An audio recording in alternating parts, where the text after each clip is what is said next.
Traditional squatting has lost its luster in the biomechanics world.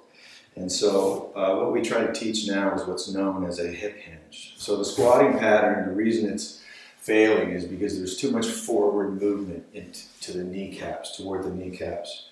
So even wall squatting is something that we discourage.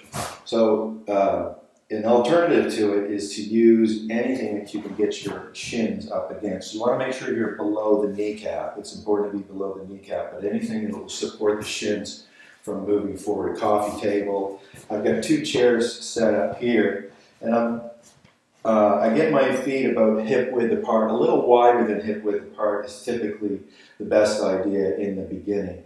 I want to put my hands here because eventually I can use a weight, and this can actually become very effective cardio that we do in another video. So if I set my hands up here, I want to be conscious of my shoulders. So if I pull my shoulder blades back and down just a little bit, you don't have to work hard at it. Keep my eyes kind of glancing up. You're going to sit back into this hip hinge. So the idea is that my back stays nice and flat, and my rear end, my tailbone, essentially telescopes back.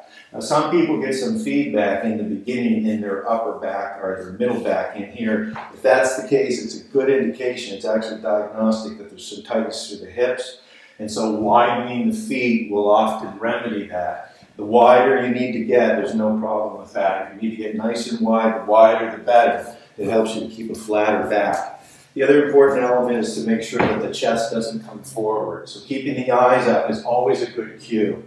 But if the chest starts to roll forward, you're going to immediately feel the low back. If you feel anything in the low back, you can be assured that you need some support up in here.